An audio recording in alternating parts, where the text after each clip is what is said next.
बोला बोला बोला। हाई दिन रात बस थ्रेसर धरई बा तो कुल काम हो जाई। अरे थ्रेसर ना धरब ट्रैक्टरवा वाला भगा दे तो कहाँ से आई। और देखा पर कसवा भी लाइन लगैले है। रात भर सैया हमार बढ़े टेम्परेचर। अरे गर्मी होई। हाँ हमारे चिंता बहुत हो जाला।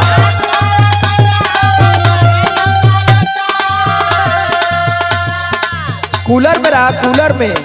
रात भर सैया हमार बढ़े टेम्परेचर। तू धरावेला थ्रेसर, तू धरावेला थ्रेसर।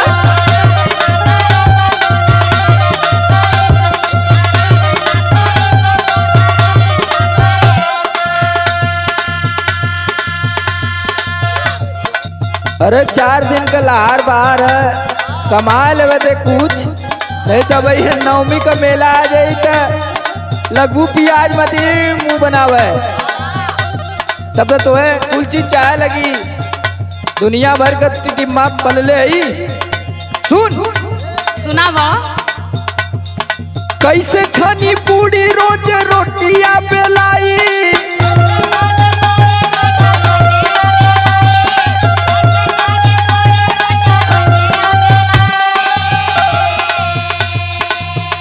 अरे कैसे छनी पूरी रोज रोटियां बेलाई। धना बेला ना हिलाई, धना बेला ना हिलाई।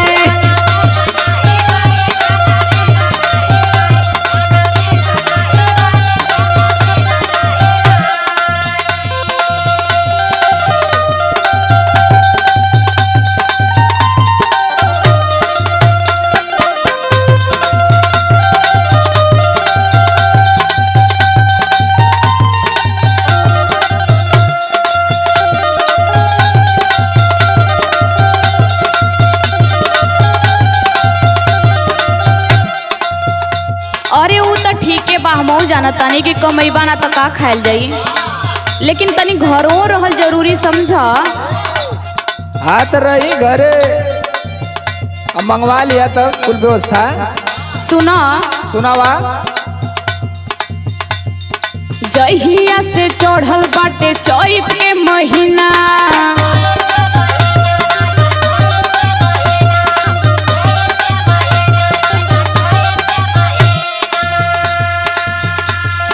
सुतेला ना घरवा बोलम एको दिना। तनी घरों रहे सीख। हाँ गरबा सूत के बुखारी हम। जहिया से चढ़ल बाटे चैत के महीना। सुतेला ना घरवा बोलम एको दिना। दाबी दाबी तकिया बिगोर जाला नेचर। अरे टीवी देखल कर पगली, टीवी मोबाइल में टिकटॉक पर वीडियो बनावल कर टाइम पास हो जाई। देखा थी कुल मेहरारू बनावत थी। हमरे ना आवेला हो। यह खाली तोरे ना वाला। अरे संदीप राज उर्फ राज से सीख ले, वो तो टिकटॉक का स्टार है। दाबी दाबी तकिया बिगोर जाला नेचर।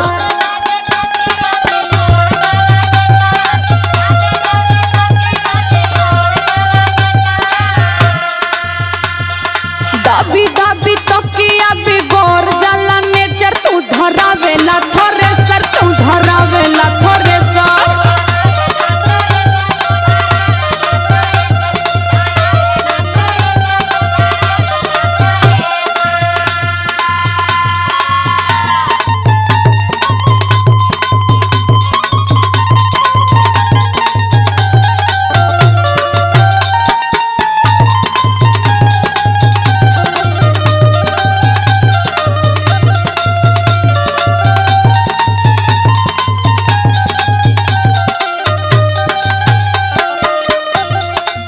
अरे तो हम अगर घरवा बैठे तो कैसे कुल व्यवस्था चली। हाँ वो तो है ये बा। तू खुद समझदार है, तू के सब प्रेशर फ्रेशर ना लेवे के चाहिए। का करी हो तो यार चिंता ना होखे लगेला। हाँ बड़ी चिंता वाली तू भले।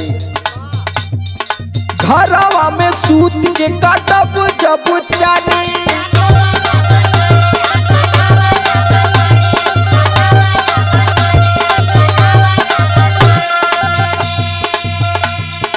घोटे खातिर कहवा से आई दाना पानी।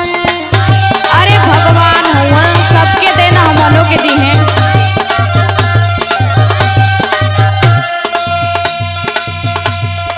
घरवा में सूत के काटब जब चानी। घोटे खातिर कहवा से आई दाना पानी। समर